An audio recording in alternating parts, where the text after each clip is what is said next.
Yep. Okay.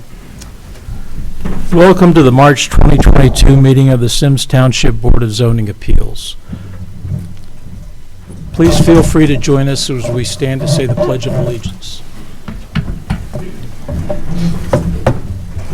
Allegiance to the flag of the United States of America and to the republic for which it stands, one nation, under God, indivisible, with liberty and justice for all.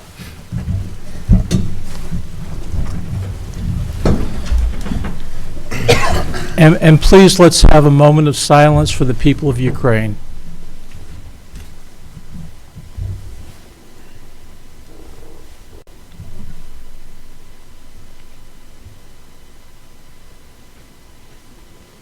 Thank you. Will the clerk please call the roll? Mr. Fowler? Here? Ms. Harlow? Mr. Horvath? Mr. Trick? Here. Mr. Wolf? Here.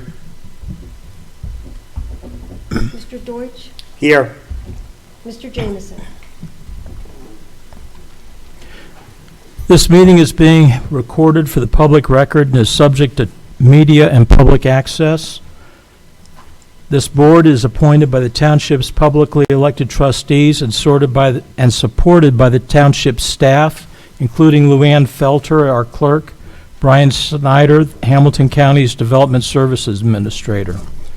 Our decision-making authority is limited by the guidelines in the township's zoning ordinance, which will be mentioned during the case reporting, and our decision is made on a case basis in requiring 3 board members to vote in favor of the ruling. Even though we have only 4 here tonight, it still requires 3. That's a majority of the base board. So if either applicant wishes to defer and be reheard next meeting, when there may be more members in attendance, that could improve your chances of getting a majority vote, because maybe that meeting will have all 5. But that is strictly your choice. Let us know now.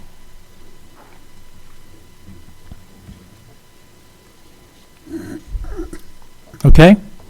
All right. Does anyone on this board propose any additions or corrections to the agenda? No. Okay. The agenda is approved as written. We have 2 appeals on tonight's agenda. Will the applicants and anyone wishing to speak in support of or against these applications please rise and raise your right hand? Will you, in your testimony to this board, speak truthfully and without any intent to mislead this board or the public? I will. Okay. The first case on tonight's agenda is the case for conditional use at Congregation Beth Adam.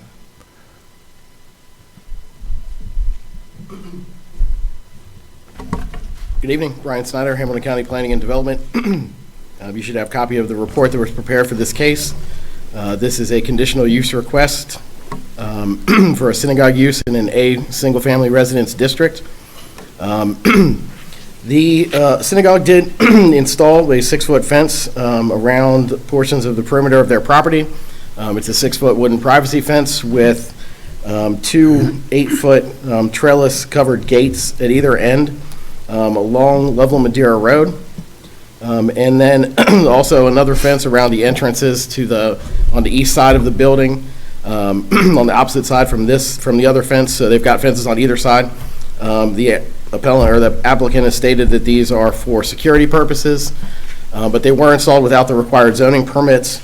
In addition to the fencing, there are large stone boulders that were placed along Level Madeira Road between the fencing and the right-of-way. And there are spaces left in the fence along Level Madeira Road for stained glass inserts that have not been installed yet. But church uses in single-family districts in Symmes Township require approval of a conditional use. Modifications to the previously approved plan that was approved for this site in 2000 require conditional use approval as well. So they're here to request conditional use approval for the existing fences as installed on the property. along with the boulders and the stained glass inserts. The conditional uses in Symmes Township are required to be considered with the criteria for general considerations, and then also the specific criteria for church uses in residential districts. Staff reviewed these criteria and offer findings that begin on page 2 of the staff report. Essentially, the fence that would be permitted in the front yard along Level Madeira Road would have to be less than 4 feet in height maximum or less, and would have to be 62% open, so that you could see through it, like a Kentucky board fence or a split rail fence. Privacy fences are relegated to the rear yard in the Symmes Township zoning resolution, and that applies to both institutional uses and residential uses, as well as commercial uses in the township.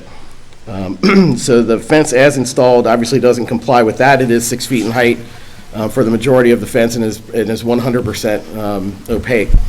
So you cannot see through it at all, and that's obviously what a privacy fence is. The general considerations for spirit and intent, staff does find that there's an issue with that. Obviously, the spirit and intent of the zoning resolution is to keep front yard areas open. That's why the fencing that's permitted in those areas is required to be open. That prevents the kind of barricade-ish look along the street. If you consider that, the right-of-way is usually at the back of the sidewalk in a single-family subdivision, and if everybody had a privacy fence running along that sidewalk, how that would look. So that is the spirit and intent behind the regulation related to fences. So there is an issue with that, obviously, with the fence being privacy. It is mitigated somewhat. It is set back fairly significantly from the road itself. There's a large stretch of grass that's between the pavement and the actual fence location. And they did plant a row of trees many years ago along that same stretch, and the fence that they installed is behind the trees. So during the summer months, the impact of the fence would be somewhat mitigated. Right now, it's brand new. It stands out because it's brand new pressure treated wood. I don't know. They didn't indicate if they were going to stain or paint it.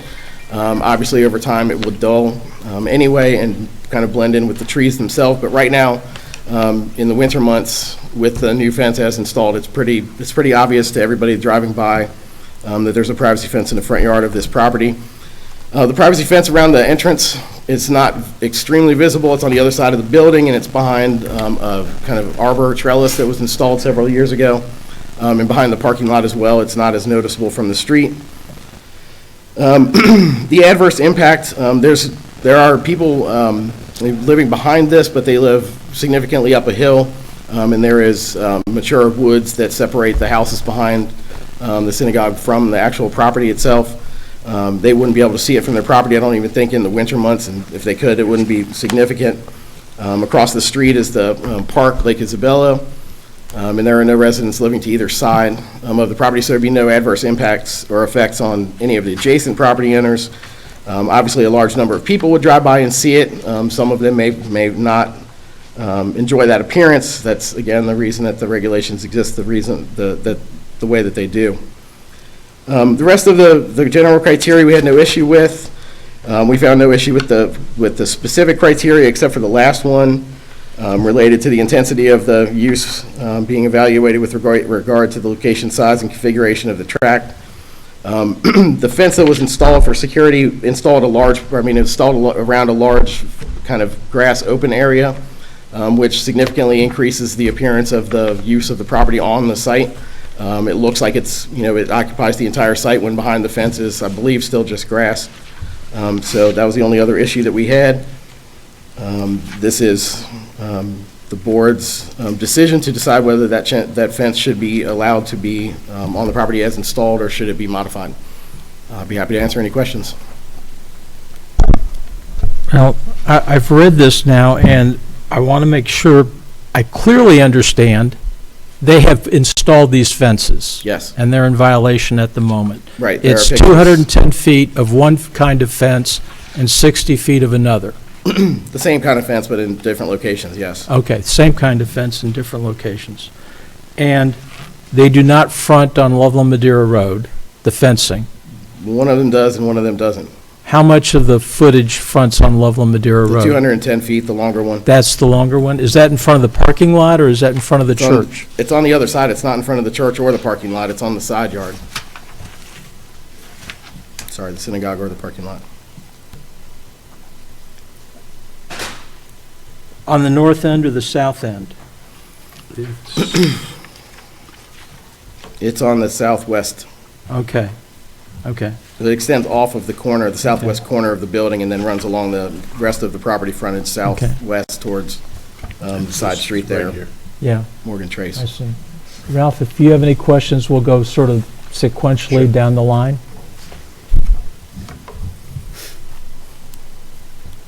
Oh, you done? Yeah. Okay.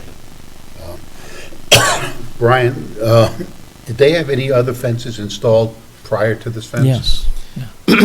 I'm not sure what was there. I don't believe there was a privacy fence anywhere in these locations. There may have been a chain link of some kind around a portion of the property. I'm not positive. You don't know if they had permits for those either? I'm not sure, no. They didn't get any new fencing, I don't believe, around the perimeter of the site as part of the previous conditional use approvals. So, and they certainly didn't have any privacy fences or any variances for any alternative type of fencing in those locations, no. Okay. I wasn't aware of that, the length of time. If you could tell me how long they've been installed for. I'm not sure. I mean, they look fairly new, but I'm not exactly sure when they were installed. The applicant might be able to. And you'll be able to ask the applicant that Okay. question. That's all I have. Thank you. I don't have anything. Only other thought that I had was just around any like privacy trees or additional screening layered on top of the fencing to soften up the look at all. I don't believe they had to install any shrubs when they did streetscape landscaping because of the number of trees that they put in and because of the space that they had.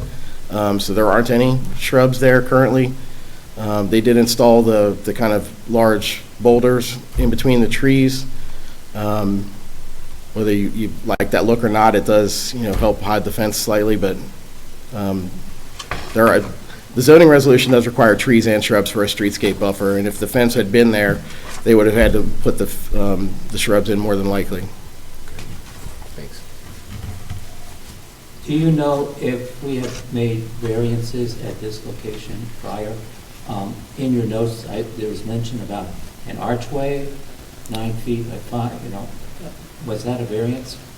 I don't believe so. That wasn't considered a fence, and accessory structures are allowed to be 12 feet tall, so I don't think that needed a variance, and I'm not aware of any other variances that they needed for any other structures on the property. And it's 6 feet, you said, right? 6 feet, the fence. The fence itself, existing there now. right, the fence itself is 6 feet. The trellises on either end that go kind of, they have archways over the gateways, and those are 8 feet in height. Have you received any complaints from the neighbors? There is a subdivision there. Has there been anything directed toward Hamilton County in opposition to the existing fence that's there now? I have heard nothing. I don't know if our zoning inspector received complaints and that's how it got here, or if the zoning inspector just found it on her own. But I've not received anything personally. From your office, from your side, have you heard any reason why this was needed or why this was installed? The letter that was submitted with the application stated that there were security threats, and I will let the applicant expand on those when it's their time to speak. Thank you. Anybody want to follow up with more question? Okay. Nothing. The applicant, please. Thank you.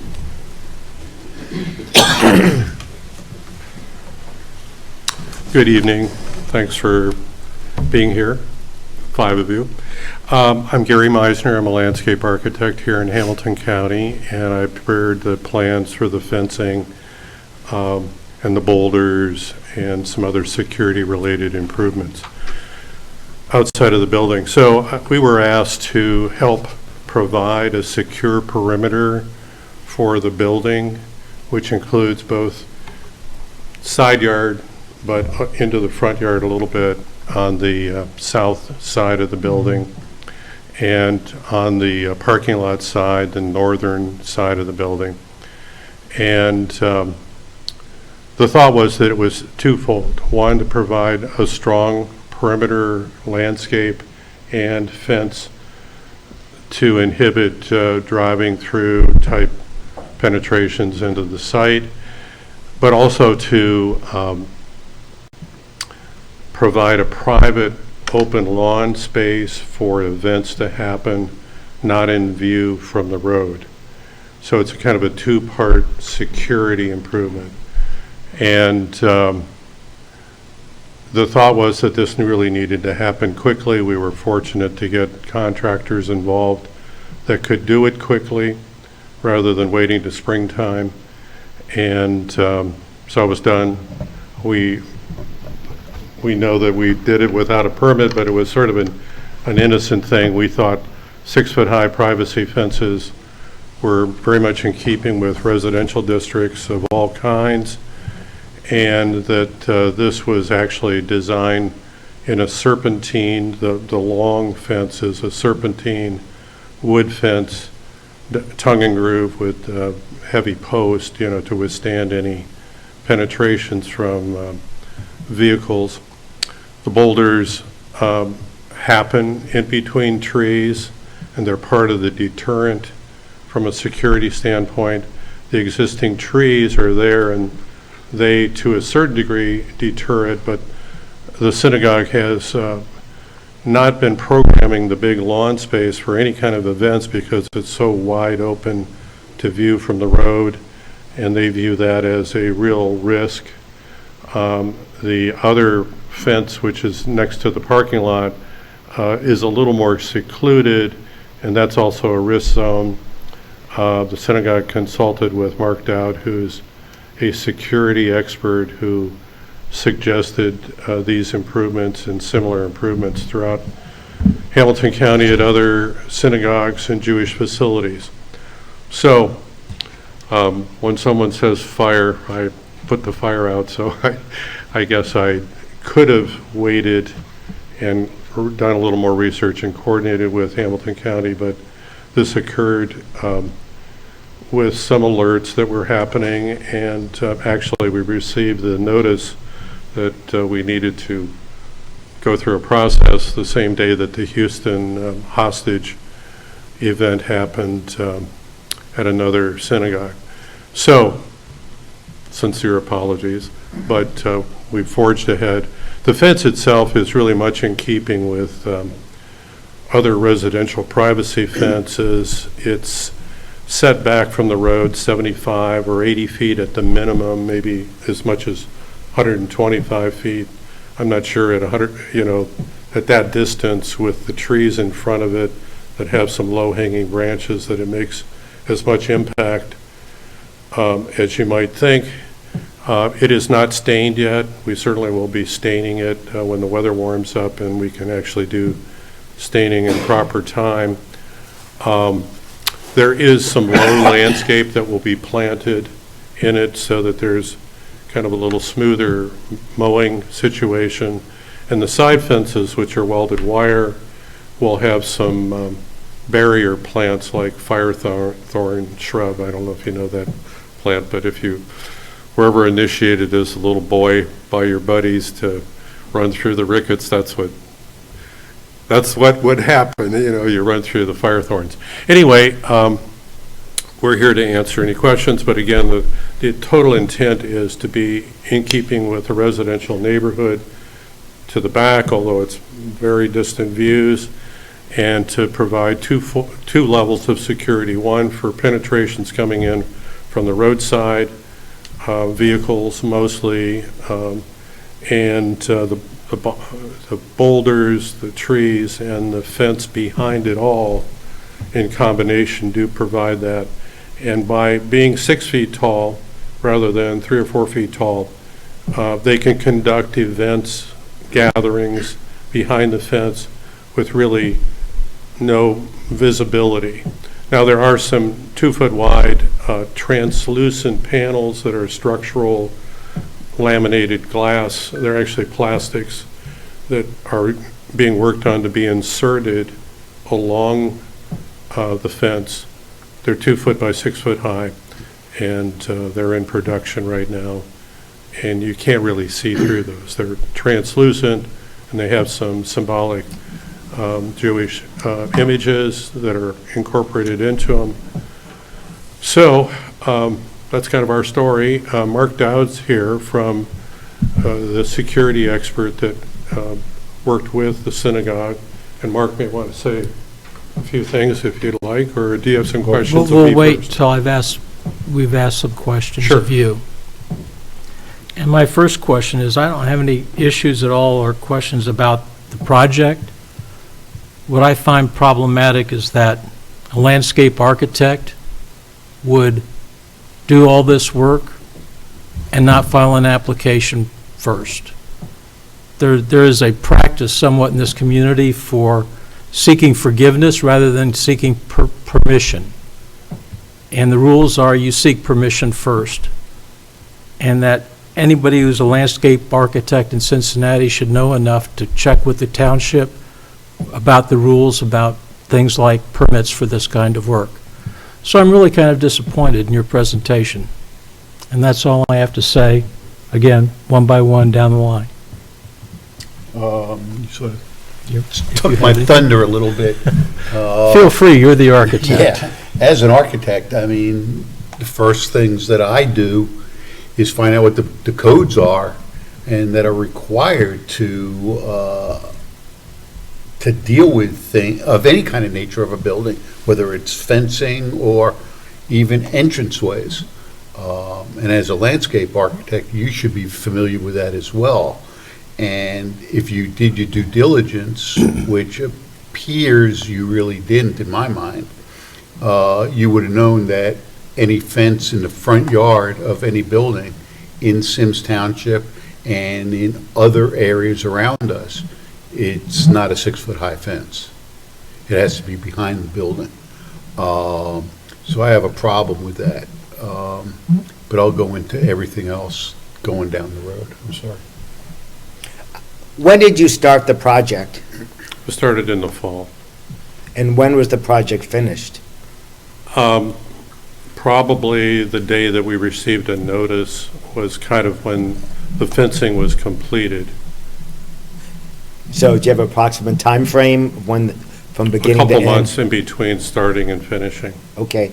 And I was a little unclear from what Snyder had said, there's like part of the fence that is like 8 feet tall? I'm not sure what At the the difference access is. gates, there's a couple of access gates in both sections of the fence along the road and along the parking lot. And those are heavier duty posts and gates with their lockable gates. And so they're a little taller to give some stability across the gate, rather than it just being kind of a wide open, 2 posts and a gate in the middle. It adds structural strength to that. So obviously, I'm not an architect, but is that necessary to have a larger piece of fence in combination with, I guess, Well, I the think 6 it's feet? prudent to have some additional structure where the gates happen, just to make sure it's more secure if the gate's open. 2 posts with a gate in between maybe could be penetrated faster than something that kind of ties the 2 posts together. That's all I have. Thank you. The only thing I have is just, were there any prior, security breaches that prompted the project? I think the rabbi or the Mark could talk to that more than me. We were made aware that this should happen very quickly, so. Is this I'm sorry. Have you looked at other options that would meet your needs outside of a fence? Well, to create a visual buffer block from view from the road would require the fence being, or something being 6 feet tall almost immediately. And, more than the boulders, a structure that would, inhibit vehicle penetrations. And so this combined both functions into one solution. How will it be maintained? Well, it needs to be stained, penetrating stain at some point, as soon as the temperatures warm up. If you've been by the synagogue, you know, they maintain their space and their building at a very high level. Will the stain be natural look that blends It'll into the environment? it'll probably be It won't be white. No. It'll be White kind of a stain. brown or, you know, nature kind of focused penetrating stain. Brown range. We haven't actually selected the stain yet. And it will be maintained. I mean, my neighbor has a similar fence, and there's times that I wish, oh my gosh, it's deteriorating, needs some work done, and do we expect that from it to be maintained? Yeah, so I it mean, doesn't I become can't an speak for eyesore? the synagogue, but they've said they have sufficient funds to maintain this fence like they're building at a very high level. And there is some landscape yet to go in. I mean, it's winter time, so the perimeter on the wire fence sections together with this will receive some landscape as it warms up. The branches of the trees, as stated in the staff report, you know, are somewhat low and don't really, you know, they block the top of the fence a little bit. So it's when they're in foliage. And I think the photos that you can see right now, you know, they're already, even though it stands out because it's raw wood, the fence sits back. The traffic is 55 to 65 miles an hour. I'm not sure how many people actually would view that. And the synagogue, as far as I've heard, has no complaints filed by any of the neighbors. I just want to add to, along with my colleagues, really disappointed in the amount of lack of research before this project got underway. It The- should have been. Well, It wasn't thorough enough, in my opinion. it may not have been. We were told, get this done right away. The arbor that you're referring to, or staff referred to, was built, you know, without a conditional use review, and it's in the front yard also. It's not used as a fence. Pardon me? It's not used as a No, but it's fence. part of the It's a wall. security barrier. See, it's a different version of a security barrier. Those posts go down in the ground 4 feet at least. They're structural, and it was designed as part of the other portion of the building as a security barrier. I think you've now heard from 3 board members Sure. saying that we're disappointed with your conduct. Your conduct. You're advising your client, and that's the advice you should have given them about the permit requirement. You need to know your job better. We're not mad at your client. We're disappointed with your performance. And if no one else has any more questions, we're ready to hear from somebody else. Thank you.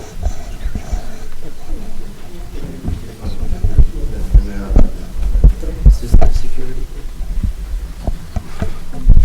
Sirs, how are you today? My name is Mark Dowd. I am the Director of Community Security for the Jewish Federation of Cincinnati. And my job is to provide security consultation services to the 45 different nonprofit Jewish organizations in Cincinnati. And I'll keep it short for your time, but they did consult with me about the fence and the issue. As you know, there's an existential threat to the Jewish population. It's gone up significantly, even in the last 3 years, from Middle Eastern, white supremacists, from everybody across the spectrum. The whole spectrum is kind of aiming at the Jewish community, so I'm extremely busy.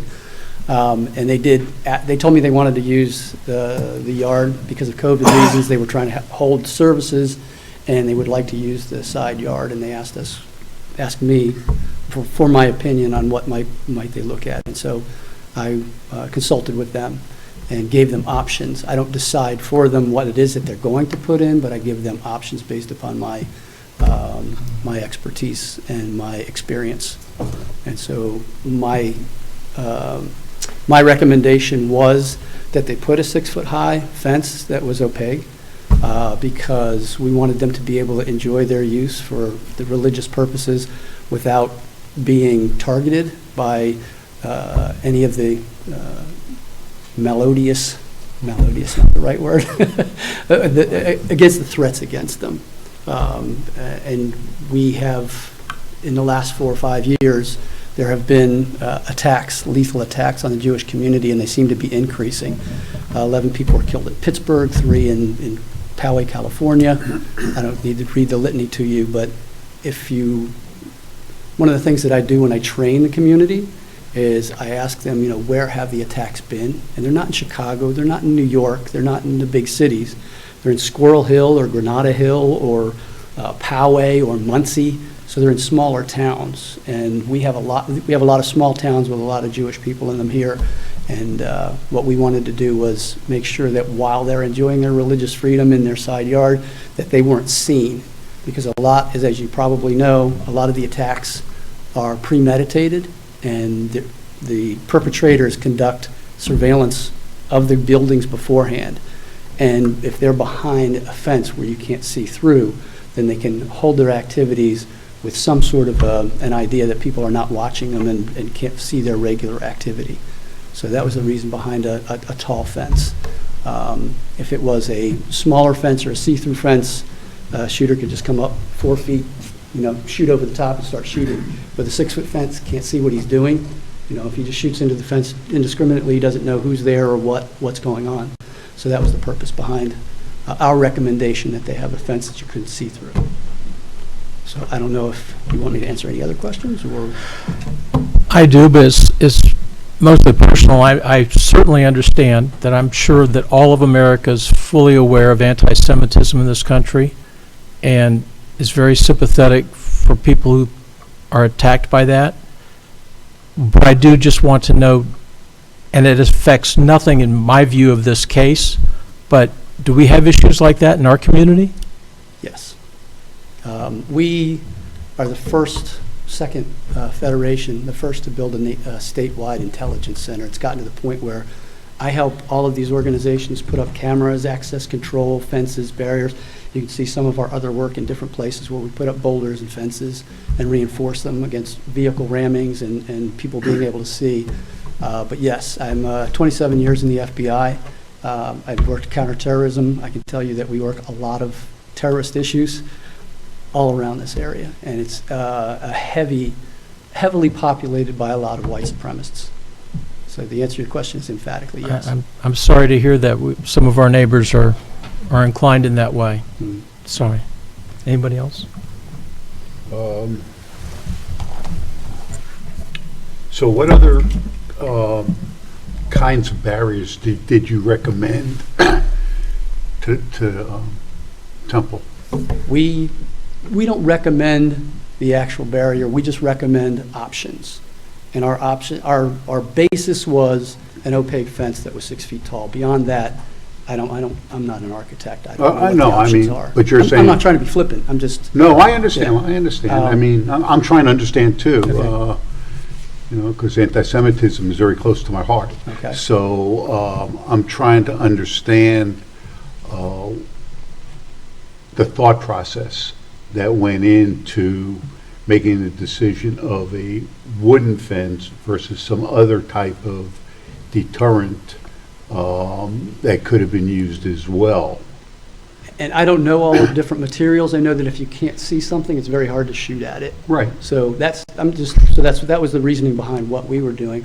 I also suggested the boulders and place them 5 feet apart and utilize the trees. So for vehicle rammings, vehicles couldn't get in. That's what the federal government does a lot. Yes. They put things, Yes, not boulders, Right. but they put boulders and bollards. bollards. But we tried to make it and more. deterrents, real deterrents. Yes, sir. I'm just thinking now, because I know of probably 6 other options out there that probably could have been used. I don't know all the options. I know. because that's not my- I'm just saying, that could have solved a similar issue. So I wanted to find out what Yeah. you actually told them from that standpoint. So all it sounds like is you told them it should be 6 feet high because they want to use that area for prayers, more likely for Sabbath, for Saturday services if possible, for just almost anything out there during nice weather. Yes, sir. Because Israel has a whole center set up out in the We helped with backyard, that. It was actually Gary's work, too. so I know those things. Yeah. So, and inside, okay. Yeah, so it was for privacy, sir. That's why we didn't want people looking in, and that was my It was more to recommendation. prevent people from seeing. Yes, sir. Yes, so that they could do whatever they wanted to do without being surveilled, without being looked at. Before going down, I wanted to follow up with that just a moment, because I was not listening carefully to when you said your address. Are you part of this congregation, or? No, sir. You're outside, an outside consultant brought in? Yes, sir. Okay. I'm full-time. I work I for the understand. Federation. I understand. Go ahead. Anybody else? No, Do you remember when you were initially consulted about this project? I don't, sir. No, I don't. That's all I I have. could look back and find, if you need, I can get you that information, but I don't recall when it was exactly. That's all I have. Thank you. Yes, sir. Do you typically have discussions about like cost-effective measures, say fences versus arborvitae trees, or, screenings?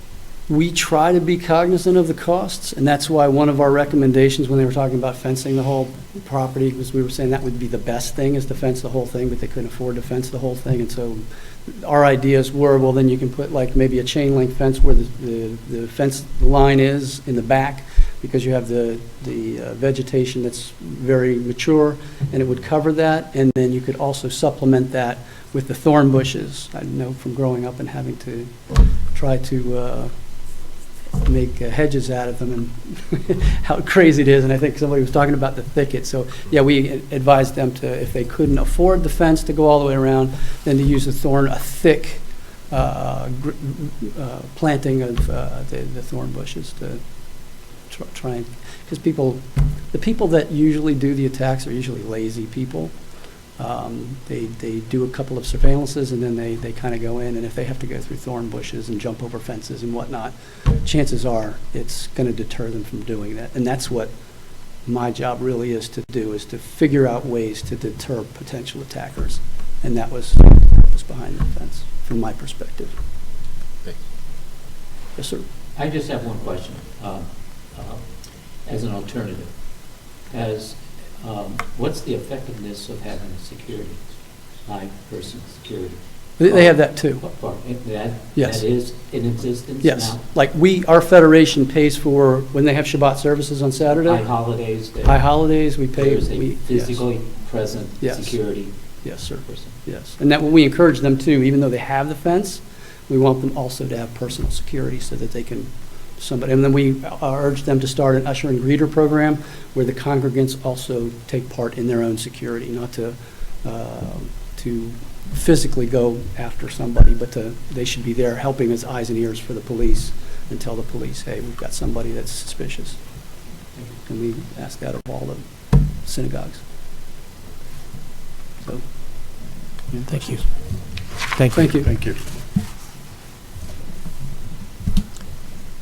Your name and address, please, sir. Sure. I'm Robert Barr. I'm the rabbi of the congregation. The congregation's 10001 Loveland Madeira Road. I used to live in Symmes on Hopewell. My wife and I finally downsized. Kids grew up, moved down to the city. So, I really appreciate you taking the time and really considering this. So, about 20 years ago, I stood here when we built the building. We were really excited to be on Loveland Madeira Road. That piece of property, maybe you remember it. It was all overgrown with honeysuckle and poison ivy. And I remember that because I am deeply allergic to poison ivy, and I remember they wanted to walk on it, and I had my sleeves rolled up and my pants rolled up, and we walked, and we were able to purchase it, and we worked with the township to build a building. The neighbors were a little bit wary, I should say, at the beginning, and became very comfortable with us. They realized we were really a low-impact usage in the space. They had now access to grounds and a parking lot, and they liked the fact that there was some protection, frankly. And 20 years ago, when we built the building, we had this great lawn. We called it the Great Lawn, and we would be out there. And slowly over time, my life has changed. I really like Mark, but he really upsets me in the sense of, in the last 20 years, I think about security a lot. And I That's really the hardest part about this. The conversation we're really having is about the safety of my members, the adults and the children. We have armed guards. I go to work with armed guards. I'm a rabbi. My children, the children in the congregation on Sunday mornings, 2 sheriff's officers from Symmes Township are at they welcome the kids. And we've done a really good job. We've tried to, how do you normalize police officers protecting you? We have tried to normalize that. We have police officers on Friday nights. And I used to say, well, we don't really need them because we don't really have that many people. And Rabbi Citron Walker, there were 4 people in the synagogue. And in Pittsburgh, there were only about 30 or 40 in 3 different synagogues in one building. So the problem became, we had the space that we were using, and slowly as the world has turned and become more ugly, we used it less and less and less. And then with COVID, we wanted to get the kids outside to be able at least to continue things. And we were struck, we couldn't, and it was scary. And to be able to create this fence in an attractive way, because you asked the question about, will it be maintained? Our building is 20 years old. People walk in and say, was this building 2-3 years old? We've invested a lot of money in maintenance funds to make sure it's always well maintained, because we're proud of it. We want it to look good. And when we built the building, the staff in Symmes Township was pleased, and the neighbors were pleased, because it cleaned up a section of just overgrown honeysuckle and poison ivy, and we created a nice space, and we want to do that again. And that's our goal. So I appreciate some of your frustrations, but I also I hope you understand the worry that now exists within the Jewish community. And my challenge as a rabbi, and the challenge of the congregation, is to create safety without making it feel like a prison. That's the hard part about doing this. And how do you create the space that people feel like they can be in, and they can worship, and they can play, and they be happy? And we know, those of us who worry about it, that they're safe, or as safe as you can be in a world that's crazy. And so that has really energized all of this. And it was not inexpensive. And our congregation was committed to doing it, and literally we had someone come forward and say, I'm going to help you make sure this happens, because people are really worried about this at this point. So, I really appreciate your consideration, and I hope you understand sort of the weight that we're carrying right now, because the weight of safety is really extraordinary. It I'll just tell you one quick story just to help it. So it was Super Bowl Sunday. I don't know if you remember. Right? It was when the synagogue, it was a playoff game. It was a Saturday. It was a playoff game, and I'm sitting with my daughter, and I'm listening to the news begin, because I know the rabbi. And my daughter said, could you turn that off finally, Dad? It's upsetting me, because I know that could have happened to you. That's the sort of complex situation we're now in. So that's the weight we've been carrying, and that's why we did this. And we appreciate your support, and we hope that you'll allow us to maintain it so that we can have the space and enjoy it the way we want it to.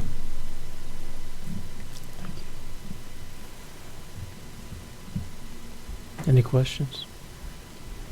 You go first No. if you have any. I have nothing to say. I do, Rabbi.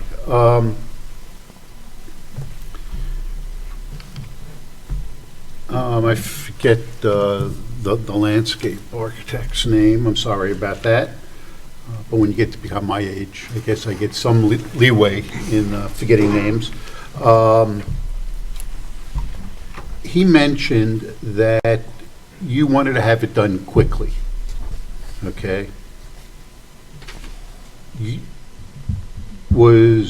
And I may be hopefully not putting words in your mouth, but was it your idea of quickly to circumvent the rules and regulations? No.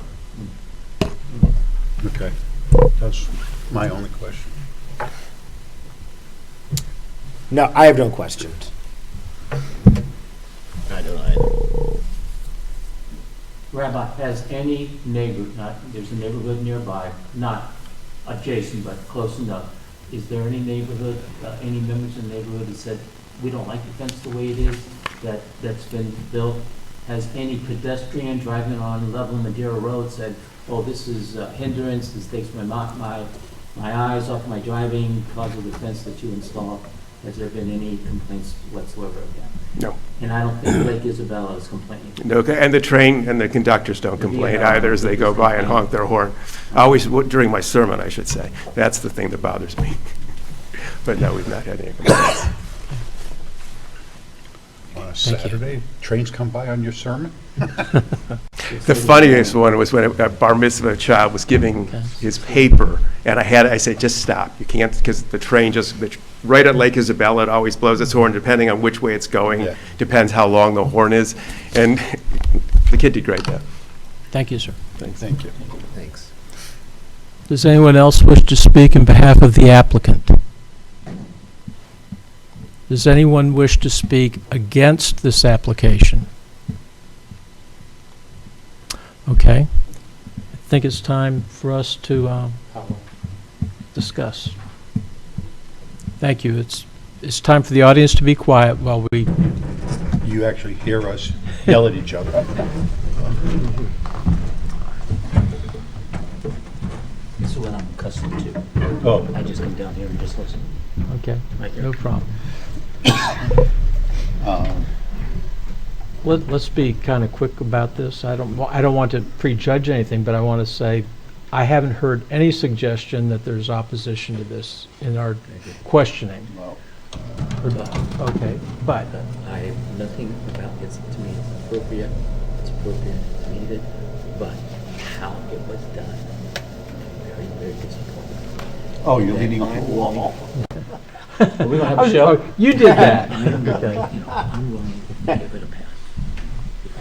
Okay, I can understand that. But to make it known that if they have any future plans, anyone, they need to go through the proper procedures. Yeah. That is the I'm rule. willing to give a pass. I'm sorry? I'm willing to give a pass. So Okay. I vote Oh, I yes. see. Okay, okay. Does anybody else want to say something? Are there technical issues about too much height or the glass or anything about anything? Very nice. I drive by it probably 2 to 3 times a week, Mhm. because my son lives right down the street. So I'm familiar with it. It really isn't a deterrent. It's far enough back that you really don't even see it. You sort of just go by it. And I'm willing to give it a pass. I just wish they would put more landscaping, like arborvitae's or something that's going to put more blockage around the fence to hide the fence, Okay. so it goes away. And I do understand anti-Semitism and what can go on. Doesn't mean it will, but it can. But you can't ignore that. It can You happen can't, and that's a here. very busy street, and it's very easy for someone It to can get in happen. and get out. My only question was, how did this get to this point right now? I mean, what brought it to the attention? I mean, was it a... I think the staff can individual- tell us, usually, But I'm in saying the it's- typical situation, it's a drive-by staff member going, what's going on It's there? a brand-new fence. You see I don't something, have a permit for But it. do you have anything for us about how it came to our attention? I believe that's correct. Yeah, sort of a drive-by, noticing work, and do they have a permit for that, and then checking and there's no permit, and then issuing a citation to the property owner alleging a violation of the zoning ordinance. Okay? Okay. Any other comments or Well, I have questions? the exact same sentiments you do as far as how far back it sits from the road. I'm familiar with where it's located. Plans to soften up the look with plantings and so forth. So I would agree with 100% of what you just shared. Thank you. So I hear some recommendations for additional landscaping, but not a condition of an approval. It can just be the board expressing an idea for the owner to consider, as Well- opposed to anything about a resolution to pass a vote. Unless, does somebody want to make a motion to approve or disapprove? Trying to think how to word it.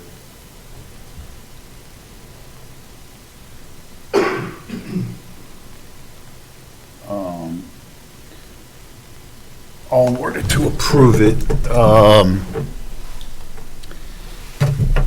and if somebody wants to add on the landscaping, we can. I would make a motion to approve the variance for the 6-foot-high fence in the front of Congregation Beth Adam for BZA 2022-02, as drawn and submitted to this board. The only thing I'd like to strike from that is the limitation, the express limitation of 6 foot high, because there were aspects of it that were a little bit higher at the gate. And then I don't know what the glass or the plexiglass, this kind of thing, I don't know whether that influenced that or not. So Well, then we you're could- seeking approval of the application as submitted. Yes. Okay. Let's just do it that way. Does anybody second that motion? I'll second. Okay. Okay, let's take the roll. Pardon? Who seconded it? Kevin? You did? Yes. Kevin. Luann, if you'd please call the roll. Mr. Fowler? Yes. Mr. Trick? Yes. Mr. Wolf? Yes. Mr. Deutsch? Yes. Mr. Jameson? Yes. Now we have the discussion. Your application has been approved. We're sorry about the circumstances that have necessitated these changes. Thanks, sir. Appreciate it.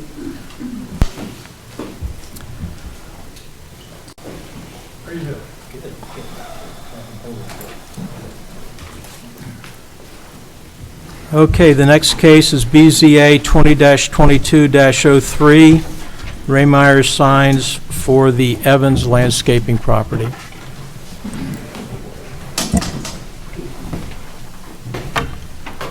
Good evening again, Brian Snyder.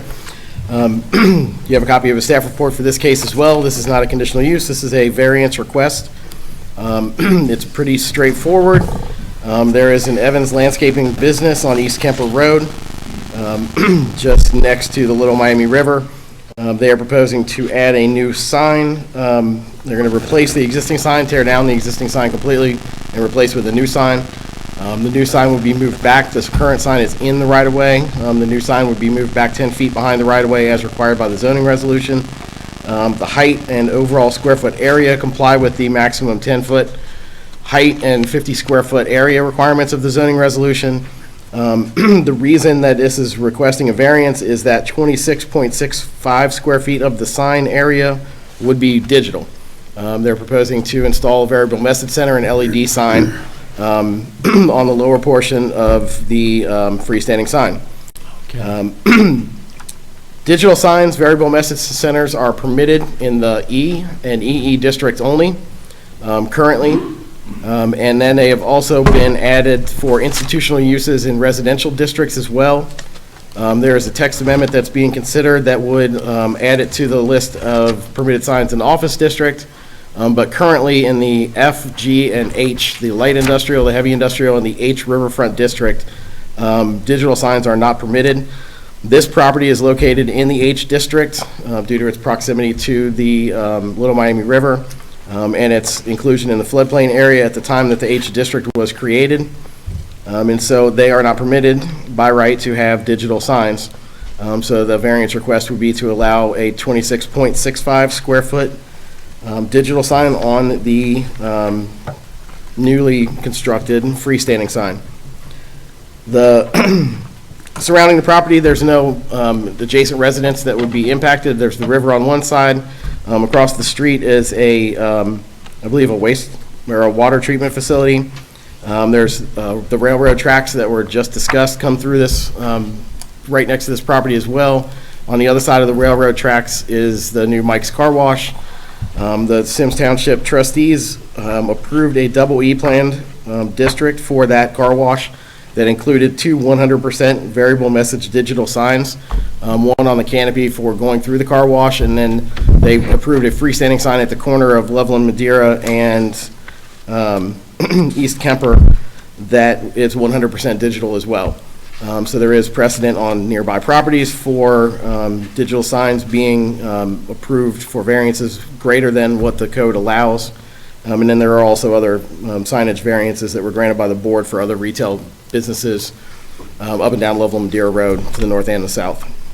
So that's all I have. This is a variance based on, this is an area variance, not a use variance, and this is based on the standards for practical difficulties, which you can find at the end of page 3 and the top of page 4 in the report. I'd be happy to answer any questions. Go ahead. Say something last. Excuse me, Brian, quick question.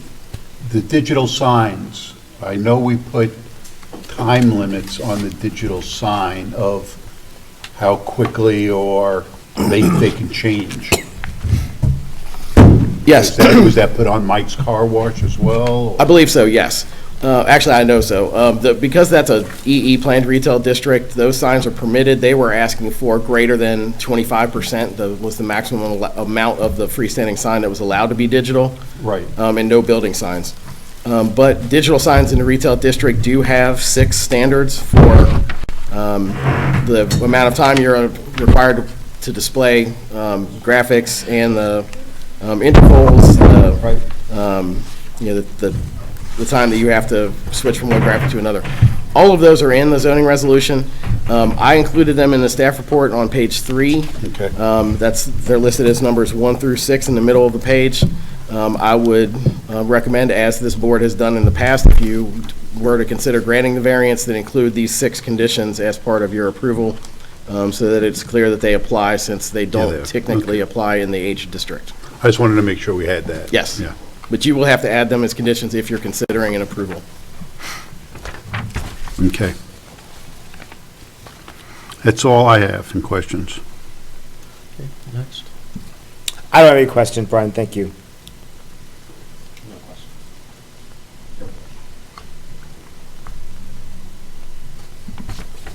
All the way down, nothing? Okay.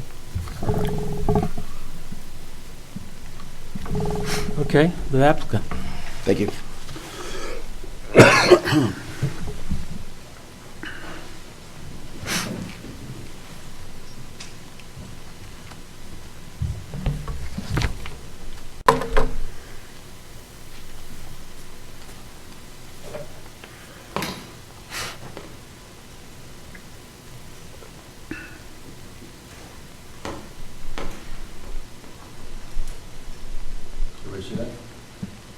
No, but that's okay. Ralph's the exception. Good evening. Hey, cataract surgery, Anna. Thanks for taking the time to hear our case this evening. My name is Mike Meyer. I'm a principal at the Ray Meyer Sign Company. We're located at 8942 Glendale Milford Road in Loveland. And as Brian stated, we're here tonight to request replacing the existing sign at Evans Landscape down on East Kemper Road with a new sign that includes both a backlit identification panel at the top and a digital reader board, as you can see here. Now, what we've got is there are 3 locations that Evans wants to brand their signage with electronic boards. One has already been installed. So what you're looking at here is a sign that's already been installed in the Henderson Township out in front of their corporate location or their corporate offices on Round Bottom Road.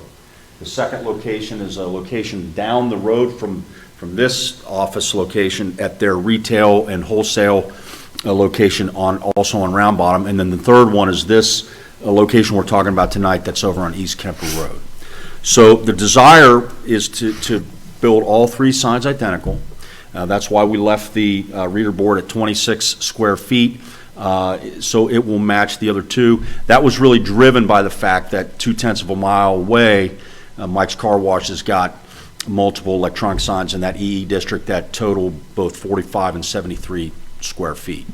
So I'm here tonight to answer any questions about the sign itself, about the electronic portion of the sign, and then Jake Muir from Evans is going to talk about the need and the location, and things like that. And I guess the one thing that I want to talk about that I think is important to talk about with the digital signage is really you should have gotten a letter that I wrote to the to you all about the sign itself, and it was that last paragraph that I put in there. I think that, and it sounds like you all have seen and heard cases within the last couple of years for a lot of digital signs. And as you know, they're just, it's the technology that's not going away. I mean, it's, you know, the changeable copy boards, which this sign is replacing, is a dinosaur of the 40s, 50s, and 60s. They're just not really pertinent in today's world anymore. And Evans has got those types of signs at 2 of those locations that we're trying to get changed. And, you know, digital technology has gotten to the point where this is not your dad's digital reader board anymore. I mean, there are so many ways that it can be controlled. And it's not really the desire of Evans to use this thing in a motion that would allow it to scroll and flash and use, you know, animation and things like that. It's really to give out information. They're such a large company, and as you probably know, they provide so many services both in the retail and wholesale sector that they really need to you know, with all the ways that they advertise their business, get the word out, that they do demolition, that they sell mulch, they sell hardscape, the fact that they're hiring right now, all those kinds of things. So in today's world, using 5G communication, you can really you can manipulate these boards so that, you know, during the day they're gonna be at about a 6,700 nits of light brightness, which is a little bit less than a sunny day, and then at night, you know, it's going to go down to probably 750, so it's going to dim. They have the capability of dimming themselves. They can be preset to dim. You can actually restrict the amount of animation and scrolling that you can do on it, and I'm certain that Evans would abide by, you know, the code that says, you know, it can only change messages so many times over a certain period of time. So they really become a lot more user or zoning friendly. And, you know, a little while ago, one of our main vendors of these types of signs, Watchfire, which may be a name that you've heard from some of the other people that come in here and try to get these things passed, you know, they had to put out some guidelines about making their signs more zoning friendly, because so many of these things end up getting put into residential zones for institutional use at schools and churches, right? And they're surrounded by residential areas. So they had to make them user-friendly. They had to limit the amount of animation and brightness and scrolling capability, and limit those things so that it becomes a more appealing thing to people, and also putting across the fact that it is technology that's not going away. I mean, it's just, it's here. It's here. So that's what we're trying to do with this sign down on East Kemper. Honestly, I'm asked a lot to go in and to argue cases for signs at schools and churches that are in residentially zoned areas, a lot of times at gateways into smaller communities. And that's sometimes a really tough nut to crack, as you know. I mean, a lot of people come in, they say, I don't want that sign flashing in my front yard or in my, you know, I'm trying to go to bed. And I agree with that, just like all those people would come out and talk about that. But honestly, if you look at this location, I don't think that this is one of those locations where those kinds of things are an issue. As Brian stated, it's a fairly commercial/industrial type of area with a water treatment plant across the street. Of course, the car wash 0.2 of a mile away has got their EMCs, and there's no residential dwellings anywhere near this location. So this would be a prime location, and I think something like this is absolutely appropriate. And like I said, we wanted to keep it at 26 square feet, so that, and there is some value engineering there to be able to provide them with all the signage being the same size and buying all the components at one time. And so we think it's an appropriate sign to put at this location. Well, I really can't speak for everybody on the board, but for myself, we realized the change in technology in the community. We realized that maybe the Board of Trustees should update their their resolution for zoning, but we are still guided by the rules that we have in front of us. Understand. And I want to make it clear that you understand that every property is different, has different factors, and that it is not automatic that because Mike's Car Wash has reader boards that are even larger than the one you're asking for, entitles you to this. It's still a board decision on a case-by-case basis. And I understand that. I So think, my questions for you are technical in nature. okay. Is it feasible for you to limit the sign being lit to the hours of operation of Evans Landscaping? From a technical standpoint, it certainly is, absolutely. Okay. And is it technically feasible and reasonable? I guess reasonable is for our judgment. Can we say no animation? Absolutely. I don't think there's a desire on their part at all to use any of the animation capabilities of the software package. I think it's purely informational. They could possibly download high-resolution images like you're seeing here that Right. could be on it, but as far as animation goes, that's not really the desire. And would you find it reasonable on our part to say you cannot change the image or the wording or the lit portion of the sign more frequently than 30 seconds so that anybody driving down the street will see one image and one message as opposed to be distracted to seeing another one as they're driving? Absolutely, and we actually had a meeting this past Friday, and there's a media director at Evans that's kind of, he's taken over the messages that are going out to these things. And the discussion that day was that the messages really need to stay on a little longer than the one that's over in Anderson Township. The messages need to stay on a little bit longer because if you're going to pick up one message at that time, and of course, the traffic count is going to allow maybe you to see multiple messages different times as you travel that thoroughfare to look at that sign. Yes, I mean, you want to be able to see one message, and if the message that you get while you're driving past it that one day is that particular week they're having a sale on mulch or hardscape products or whatever, that's great. But I'm all for, and I'm sure the Evans people would agree, that you really don't get anything out of a message board that has messages scrolling faster than 30 seconds, because at the end of the day, you really don't see anything. You just see colored light, and that's really all you see. Okay. Yes. Those are my questions, Ralph. He has it from operational standpoint. I'm looking at it from the design standpoint. In your notes, in the drawing on elevation 125 sheet, you're calling for an aluminum angle that's black on the side of the sign.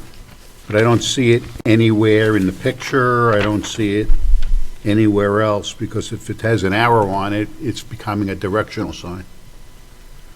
You see what I'm talking about? That is purely there, that's a method to hold the electronic boards to the single center support post.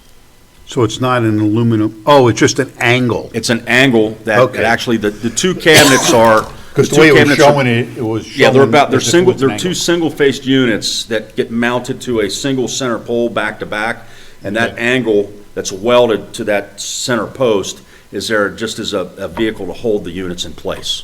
So, okay, so it's open all the way through?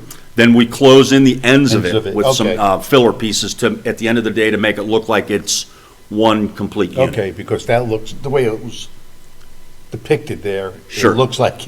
It would look, if we didn't put the filler units in on the No, ends, but the it lines eventually, it actually would look look like it was a unfinished. true angle, Exactly. that it was a, okay. Especially since the cabinet that's above it, you can kind of see, this right here. Yeah, no, I'm that's the fine, cabinet I'm itself. fine with it. I was thinking that there was actually a metal angle that formed like an entry saying, here's how you go. Right. And that's not what's happening. That's where I was coming from. Okay. It was a drafting thing. Okay. Next. On that sign there, it's in Anderson Township, I saw there's like a stone front with the numeric sign of the phone number, and then also with the address.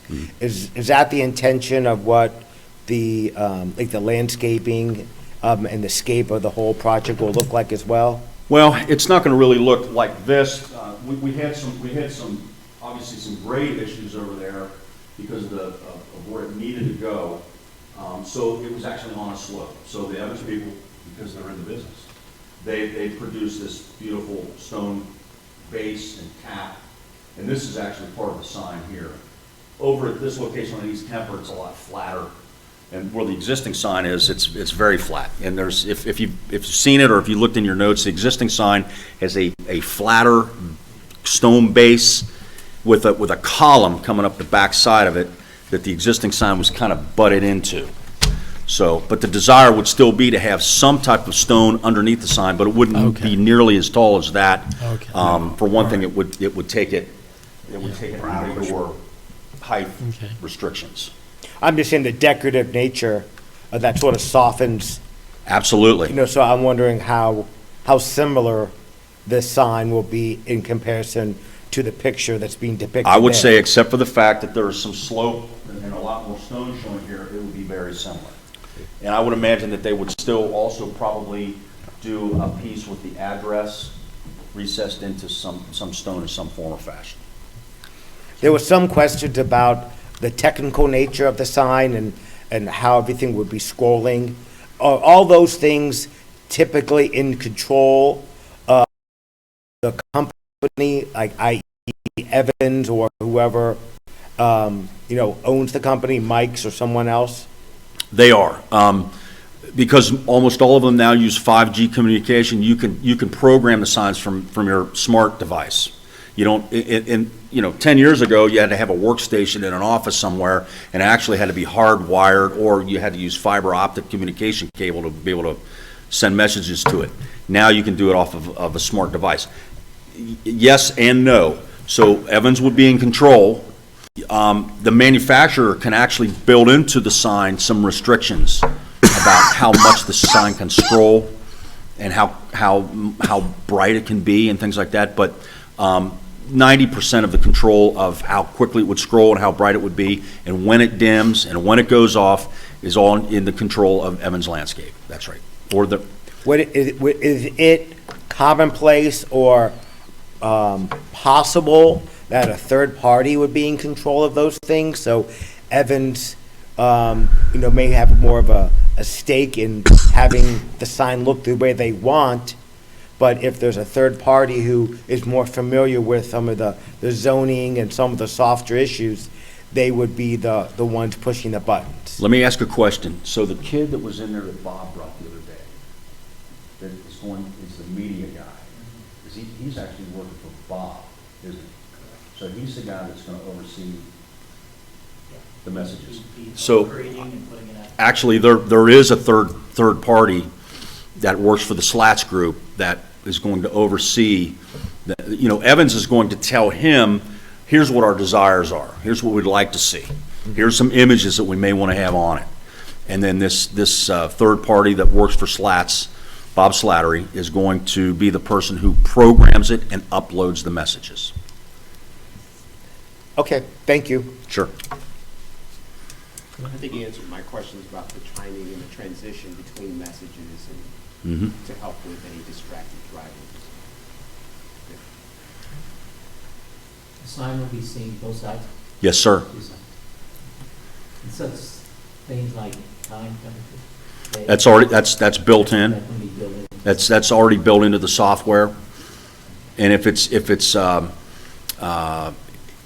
put into use by the end user, that would be a message that comes up in their desire. I mean, if they want time and temp to come up every 20 minutes or whatever, they could certainly do that, yes. That's a feature that's for a long time actually been built into the units and into the software. One last question. Photo cell system. Has that been looked into, or photo cells where the lightness, the natural light of the day will cause the illumination, how bright it is, and then, That's also a built-in factor. that's a building factor. It had, from an energy efficiency standpoint and from from a zoning perspective, a lot of times it will automatically dim. Even during the daylight hours, if it's a very, very overcast day, it'll dim. Okay. I have a couple follow-on questions. I'm looking at the photograph of the sign right now. It seems to be in 3 sections. The bottom section is a phone number, Mhm. and I assume that's not generated by a computer with light or anything. No, that is nothing more than an aluminum skirt that's formed around the support pole. Okay. And that phone number is just vinyl applied copy. It doesn't even illuminate. Okay. Then certainly a digital screen is the middle section. Yes. What is the top section that's Evans? Is that, That is a cabinet that is internally illuminated, which I think is allowed by code. That's an internally illuminated cabinet that has an acrylic lens with the Evans sign during nighttime hours would light up. okay, so it doesn't get its light from that black piece at the top? No, It's that's just a internally decorative lit. cap Okay, that's on top of the sign, Okay. and that lights, those are LEDs that are inside that cabinet that allow that face to light up at night. but it's a solid picture all the time? Absolutely. Okay, let's talk about the one thing that you didn't react to, or at least not facially, when I asked at the beginning. The Evans sign and controlling or both signs, both of the electronic signs, and controlling the hours. Are you implying, or are you asking, do you want the authority to have that lit up 24 hours a day? Is that the intent? Because is that the intent? Because I'm thinking of possibly restricting you to your own business hours. I'm gonna let Jake answer that Okay. question. Well, I think that's a fair question, but I gets think he needs to make address a that. presentation and speak for himself if he likes, but that's fine. I have Go ahead. Any other question? I have a question for Brian. I want to ask Sure. him real quick. Brian, the square footage of the sign, that take into account the phone number? No, phone numbers are not typically included in the square foot calculations of the sign. Oh, really? Okay. I don't know why. Yeah, I don't know why either. It's a sign. Okay. Go ahead. Anything else? think that's all I've We'll got. ask him. If you're done, Okay? we'll let another speaker. Good evening. I take it you're here in favor of this application? Yes, sir. Okay. Yes, sir. My name's Jake Mayer. Do you want my home address or the Home address. 2202 Breton Drive, Anderson Township? I'm the manager of this facility and the Newtown facility. Both these are retail, wholesale facilities. I don't know if either or any of you have been to any of these places or used our products, but just long story short, we're just trying to modernize and beautify the sites. And this is something that's long overdue. As Mike said, we've had these letter boards forever. They're very labor intensive, costly, and quite honestly, they don't, allow us to put out every service or product that we offer. So we're kind of behind the 8 ball there. So, it's just something that we feel needs to be done to keep up with the times. Okay. Let's talk about hours. I mean, you asked the question, Yeah. I'll give you my honest answer is, yes, we would like it 24/7.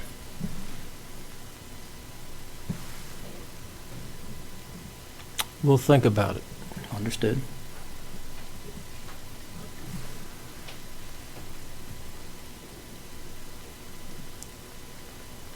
I don't have any questions. Okay. How large is the sign as it currently sits?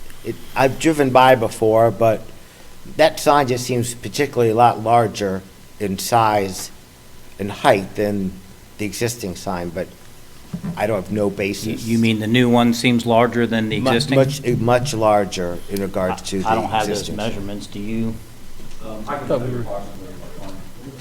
I thought Brian told us There's that. mine right there, underneath my book.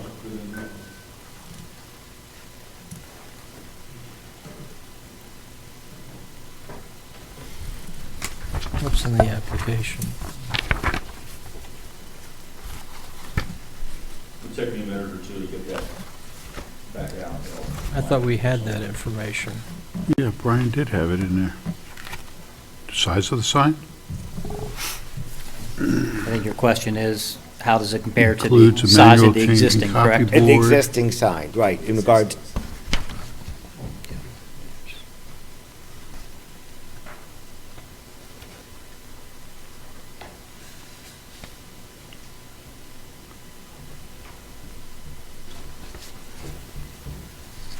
Okay. Let's deviate from the procedure for just a minute and ask Brian a question. The size that they propose is within, they're not seeking a variance for that. It's within what's allowed. Is that correct? Correct. We can't fight about that. okay. I'll pass. Thank you. Okay? All right, thank you. That's it. We'll now go into deliberations. I mean, from the way that the sign is positioned, I think for like a resolution, I would like to see something similar to that in regards to the concrete and the stone on the sign. And from what I heard, they're going to do something like that, but we don't know what it's going to look like.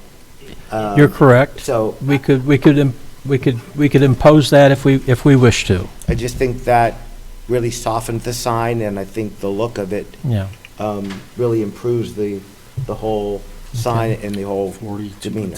Well, their drawings call for stone Yeah. veneer over block. Yeah. 60. So they're actually getting stone over The block. process you're in the middle of is, they are seeking permission from us for something, Correct. and we can condition that on things that are within reason and not in violation of the Constitution. And so we can condition it in that way, for example. They've also testified that that is what their intention is, to be consistent with their 3 locations, but that doesn't keep them from going out and doing something totally opposite. And so if we want to, if your vote depends on it, or if you choose to impose a condition, and you want it to be similar to the other 2, and you want it to look somewhat like that, we can impose that condition on our approval. Okay? Anything else? We're in deliberation now. Yeah. so. Oh, Yeah, okay. we I- can. Somebody asked about the square footage of the existing sign, so I was just going to throw that out if you still Feel want to free. know that. So they're both pretty similar, that the existing sign is right around 48 square feet. Okay. Well, wait a minute.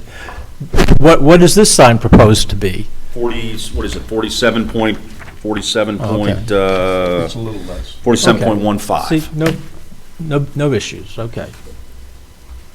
And that is something we have to be careful about, is not imposing a restriction on them that is already permitted by the code. So we're good. I heard it like say 76. Yeah. That number seemed to. Yeah. Okay. That includes both signs. Is anybody actually opposed to this sign and wants them to keep what they've got? Okay. No. Does anyone wish to impose a restriction on the signage as a condition of approving this sign, besides me?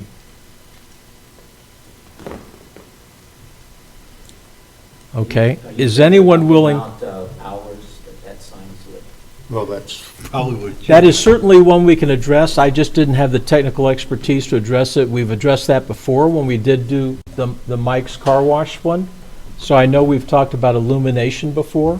What was agreed on Mike's? And I don't have any way to judge that right now, but I did hear from them sensitivity about that they know about increasing the intensity in the evening and less intense during the day. So we know that's certainly within their control. If we had enough expertise, we could probably impose lumens or something like that. But what I can speak to with some knowledge is maybe imposing a 30-second time limit between changing the image on the sign. or we could make it 60 seconds, or whatever you want it to be. It could be minutes limited. But I would personally prefer at least a 30-second limitation. Says I would also personally prefer to limit it to no animation. I wouldn't want it to be a moving sign. I don't want it to be distracting to traffic and causing accidents. Those are, I think I had 3 reasons. Those are the 2 that I can remember. Well, I commend them for moving that sign farther off pavement. I commend them. Oh, the other one was ours. The other one's. I am open-minded and almost away. advocating limiting the signage being lit up particularly to business hours. I don't know if that's reasonable or not, but I certainly would want them to stop it at dark and not have it lit again until sunrise. So we can deliberate those are the limitations I suggest. I'm open-minded to parameters that you all find agreeable.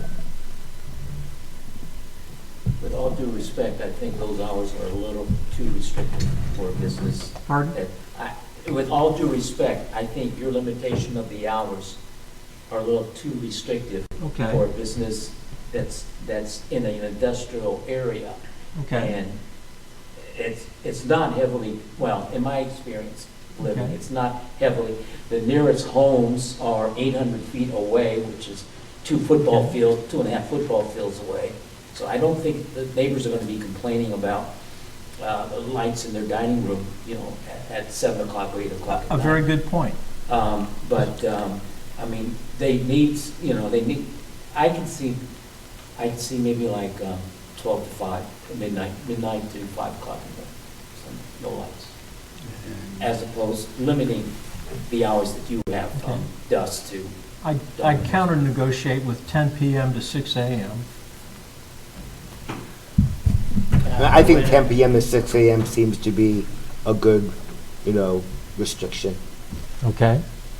Can I throw in a 24-hour business? Oh, is the business open 24 hours? Snow removal.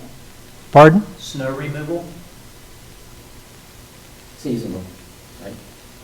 Okay. It's open all Lit night. during all business hours, and if they are not open for business, no illumination between 10 p.m. and 6 a.m.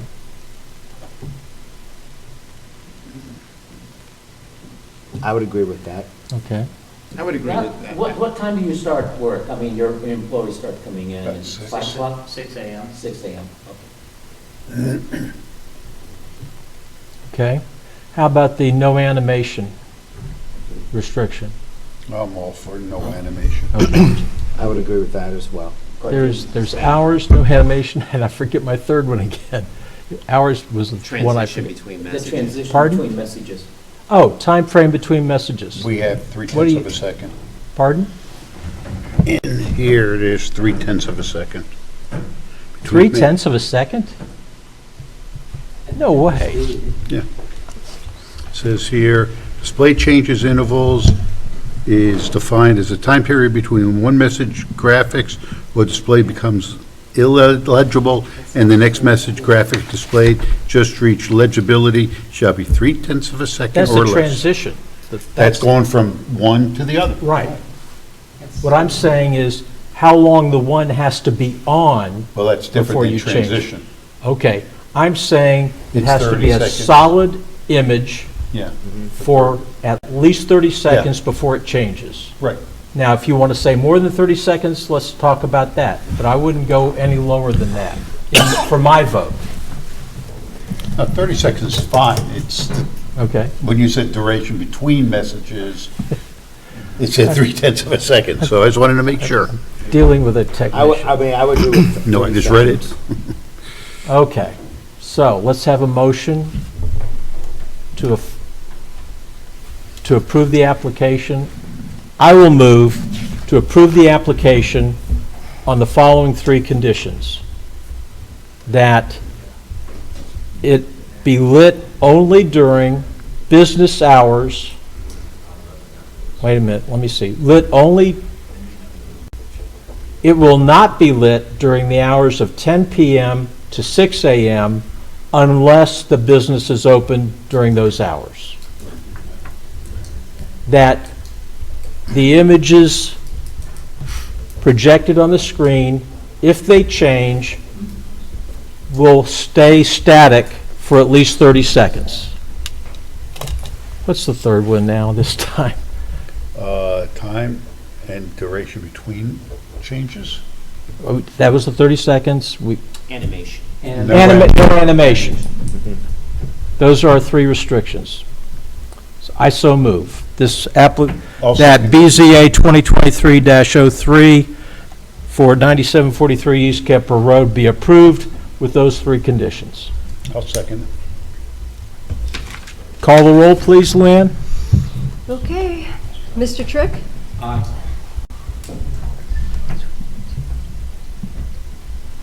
Mr. Wolf? Aye. Mr. Deutsch? Yes. Mr. Jameson? Yes. Mr. Fowler? Yes. Thank you. Thank you. Do you still take my yard waste? We will, yes. I For a very fee? much appreciate that. For a No, fee? they've done it for free for years, for recent years. All right. Thank you. Thank you. Good evening. Thank you. No old business, No. no new business? No. Yeah. Okay, I moved the election of officers to this point in the agenda. I may not have said so out loud, but we should now consider electing officers unless, do we have two permanent new board members or just one this time? Or do we have two alternates Gary's present? permanent. Just one. Gary and Ralph are permanent. There's only, okay, we have two new permanent board members? And I'm just- an alternate. I'm an alternate. I thought there were two alternates today. Yeah, I was pretty sure Kevin was. Ralph, it's really a question of, do we want to elect new officers now with doing that on the basis of two alternates who can't serve? I don't care. I mean, Okay. as long Do as any of we the current, nominate them Okay. earlier instead of later at the next meeting. oh, I'm sorry, what are you suggesting? Nominate them up, you're doing it at the bottom of the hour I am. versus the upper portion of the hour. I think it should be in the upper portion of the hour because I'm supposed to be the next president chair. Okay. So if I'm the next chair, Uh-huh. everything shifts over to me at the Okay. beginning. As All right. opposed to the What do you want to do right now? Oh, we can wait till the next one. I don't care. This one's on. Okay. Let's take a vote by raise of hands. Do we want to hold this election now or next time? Well, which is the reason hands. All in favor of holding the election You see, right we have now? What do you two want to do besides that? I don't care. I mean, we could have it next time. I'll vote for next time. Okay, And if there isn't one scheduled next month, we'll do it at the workshop. Yeah. right, Okay. okay, all right. Oh, can we do that? Yeah, can we do the election at the workshop? No, you cannot. I didn't think we could. It's got to be a public hearing. It'll be the next time we, It is, We meet. Public hearing. Mr. I Chairman. promise not to use any authoritative powers while we are adjourned. Nothing will happen until we actually have a meeting. If we, in light of the fact we're not going to have another meeting, it is on your bylaws as the first item of business from the first meeting, regardless of if you have alternates or if everybody's a regular member. It was supposed to be done last month at the very beginning of the agenda, And we didn't do it then either. according to your bylaws. We're in violation. Yeah. Violation, so we have to have it We gotta now. do We, it tonight. we Let's get it over will, with. we will make me ineligible to serve in an elective office this next election, okay? So I will not be on the ticket. Okay. You won't be on the ticket. I promise. Isn't that William T. Sherman? As Sherman said. As if William T. will Sherman, not run, if elected will not serve. Somebody's got to That's make a my answer. motion. Pardon? Somebody's gonna make a motion, I'll let the chairperson. Someone has to make a motion to nominate people. Oh, we can nominate now?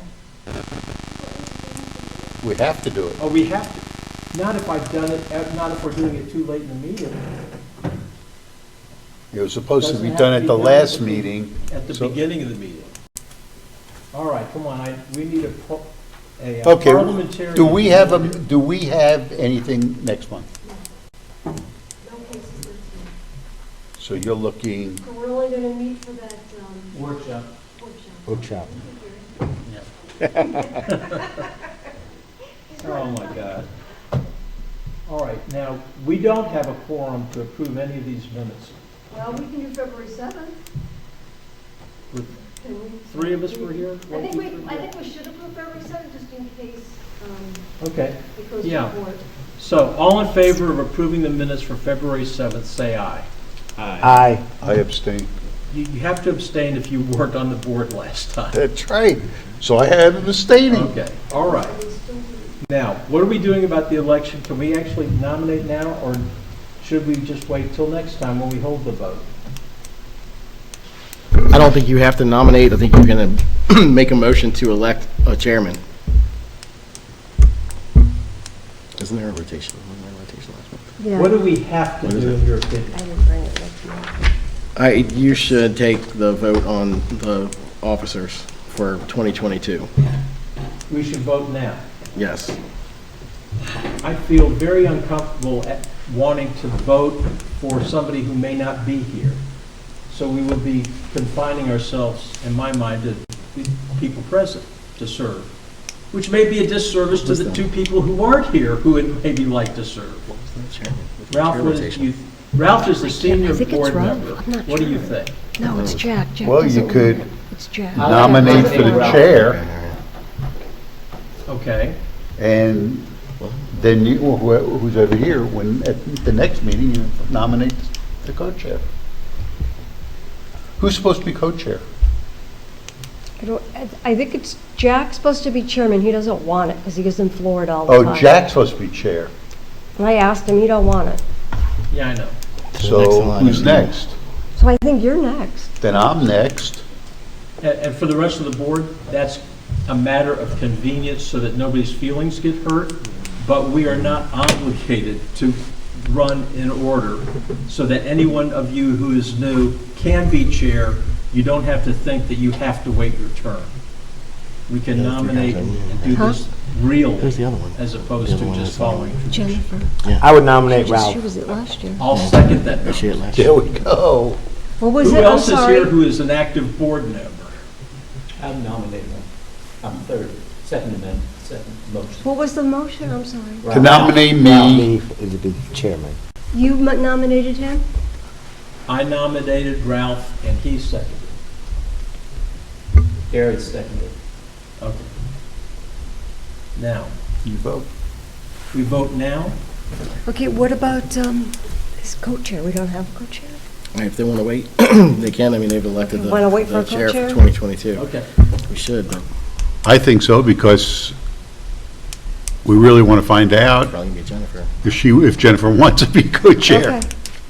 Okay. Am I right? So, all in favor of Ralph, say aye. Aye. I'm elected. Congratulations, John. Thank you. It's a long time coming. So is it 6 years? Well deserved. Long time overdue. I'm the longest member on this board. So, think about it long and hard. The two of you could be elected co-chair or assistant chair, whatever it is, next time.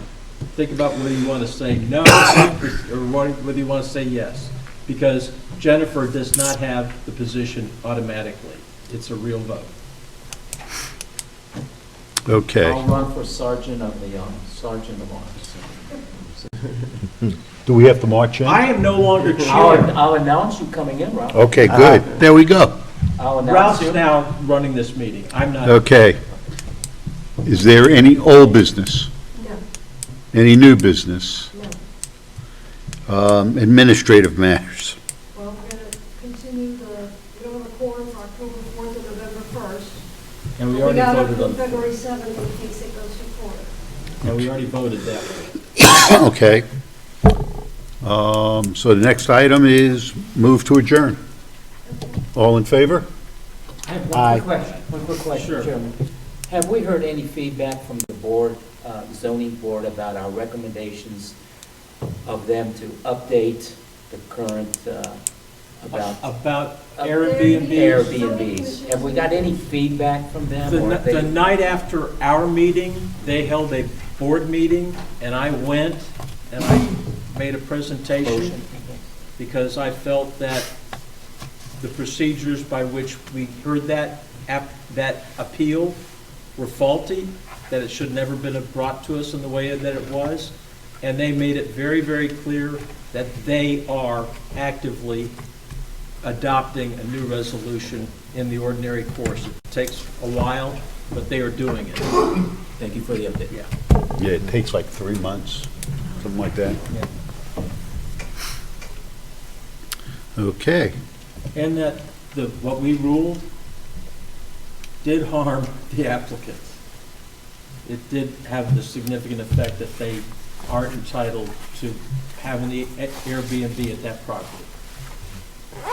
Of course, they get to appeal that, and they can go through the court process if they like. But it. Or come back after they change the rules. Yeah. Same thing. So, Guys, move to adjourn you're under new leadership from now on. So, is, seconds. Second. okay, all in favor? Aye. No. Here at that meeting. I thought I came to your office and signed. No, that was a resolution. You gotta do the minutes. You were the boss at that time. It's okay. Glad you came. Is everyone signed in? Yes. Yes.